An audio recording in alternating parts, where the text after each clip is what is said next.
I'm Eric. And I'm Ken. And this week on KSAX TEG, we will be reviewing Halo Reach.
What were some of the things you liked about the game? Some of the things I liked. The controls were nice. They were good controls. They were very fluid, and they worked with what I wanted them to do. And the story was fun, and it was nice being able to find out what happened before the other ones, like what led up to the war, because I'm not sure if that was ever covered in the other games. It's been a while since I've played them. But I didn't like that it was, at least in my playthrough, a shorter story. I felt like I could have probably downloaded it from Xbox Live for like $30, maybe 40. I mean, with all the extra stuff, it is nice, but they could have sold it in a separate pack if I wanted to be able to customize. But it just seemed like it was a lot of money to put down. I'm sure if I had it hooked up to the internet, I would have been able to get a lot of use with the co-op and the custom gameplay with other people, which is always a fun thing to do. Just go on there and in my case, get schooled. Yeah, Halo's more known for its multiplayer. It is more of a multiplayer franchise than a campaign or single player. Yeah. But it is nice to have that story if I'm going to put out $60. I mean, yeah. I'd like to have more than just something I go online and play with friends.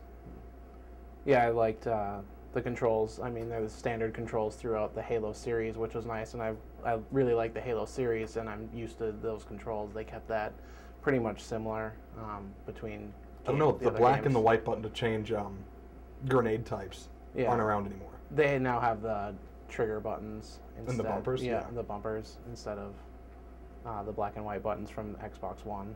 I'm not a huge fan of vehicles in games. Grand Theft Auto, huge part of it is the car thing. I hate driving around in Grand Theft Auto. Same thing with Halo. Like, the cars, they never really work how I expect them to work, and it was a real pain to try and drive them myself, but if I didn't, and one of the AIs got in there, I swear, as soon as they got into the car, it would flip automatically, because they had no idea what they were doing. Yeah. So I'd have to drive everywhere, and then they'd yell at me for not driving in the right direction. It's like, well, I don't know how to drive. I'm 16. I know a big problem that I have is when I'm driving the Warthog, that I'll sometimes get too close to an edge and just kind of slip off the edge because, you know, the controls aren't as precise as they would be if I was driving like my car or something. Or even just walking in the game. The graphics in this game were done really well. I think Bungie did a good job with that. I know this is their last game with the Halo series. Microsoft does, in fact, have the rights to make another game. We don't know if they're going to or not yet. It would be nice to see another Halo game, because it is a really fun series. But at the same time, I'm not sure I'd be willing to buy one if it doesn't have Bungie's name on it. Like, what would they do with it? But like you said, it is really nice graphics. I'm kind of disappointed that they didn't dumb down the graphics a little bit, since it took place before Halo 1, which, as we remember, you Xbox wanted more graphics. Like an 8-bit graphic to it. I want 32-bit maybe. Yeah, okay. Shining it up a little bit. Put some blocks in there. Yeah. It'd be nice. Make it like 4 colors. I know at the end of one of the games there's a big driving sequence out of like a bunker or something, and that was important to the story.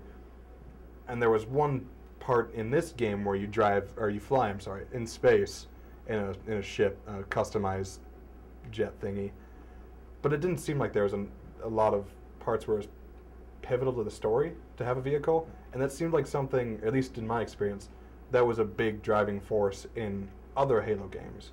I know, like in Halo 3, you gotta, at the very end of the game, you've got to drive over to get to the ship so you can get out, and it's not really a timed thing, but there's still kind of a time limit to it. Like, you got to make it back to the ship before the place crashes down around you, which was in the Warthog, and again, fall off the edge millions of times doing that. Yeah.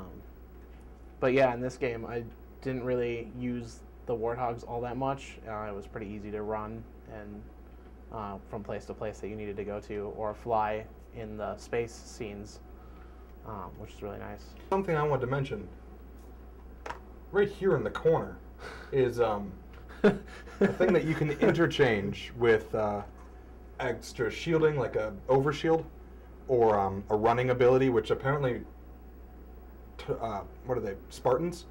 Can't run on their own, I guess. They have the inability to run. Their legs just don't work, maybe. So they have this special running boost that you can get. But you can't have more than one, which doesn't make sense to me. Like, you think you'd always be able to run. That one doesn't really need to be there. Just put it on a button, we'll call it a day. Yeah. But the other ones, like the overshield, I don't think I ever used, except for in a panic when I accidentally hit the button. And then there was one that was supposed to, I think, charge you up and then EMP everything around, which I never really found a use for that. But the jetpack is fun. You can jump like 8 feet in the air and fall somewhere. I did enjoy the jetpack one, even though sometimes I was a bit confused as to where it wanted me to jetpack from and to, because I was playing as a multiplayer game, and so that person would hit that checkpoint first, and then I'd be like, wait, just teleport there anyways. Yeah, and I was like, I'm not sure where it wants me to go now. Yeah. I used to just run down the hallway jumping with the jetpack for fun. I actually hit my head a few times jumping down the hallway. Trying to jump through a doorway doesn't work all that well, actually. Believe it or not. That's surprising. Indoor jetpack. I know, right?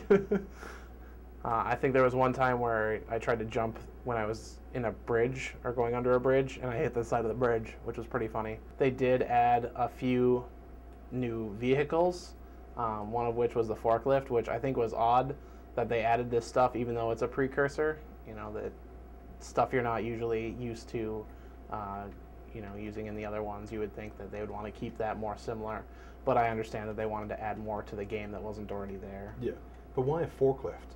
Like, I can't do anything with it except run into people, and even that, it doesn't kill them. I am sad that this is, again, the last one in the series that Bungie will be helping with. Yeah. And I hope that they find somebody good to go ahead and do the Halo movie. Like, that would be fun to see on the big screen and see what they can do with a movie adaptation. Something I do like about this game as well is that with the multiplayer, there is an expansive replayability to it. I know, and that's a big thing for in the Halo series, is how much you can replay. You can go in and play other maps with other people, and every time it would be a different experience for you, and boosting your skill levels. And the more you play, the more points you get up, or currency to buy more armor and different kinds of armor, which is really cool. Yeah. I guess overall, I really did enjoy the game, even though the storyline was shorter than the other ones. The fact that it had the such in-depth character customization really brought this game up to another level for me. And I'm sure if I had internet to play co-op, it would be a whole nother experience that I would really, really like. So I guess I'd give this game a 5 out of 5, like I'm sure most people would. Yeah, I agree. I would also give it a 5 out of 5. I really enjoyed the graphics. Looked great. I mean, it's on par with the rest of the Halo games that I have played, and I'm sure with the ones I haven't. And it was overall a good game, a good story, even though it was short. Thank you for joining us for this episode of KSAX TEG. Be sure to check back often.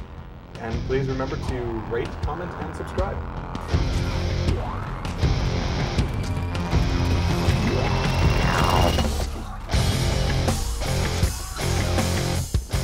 The views of this video are not necessarily the views of Hubbard Broadcasting or its affiliate stations. The graphics were really pretty.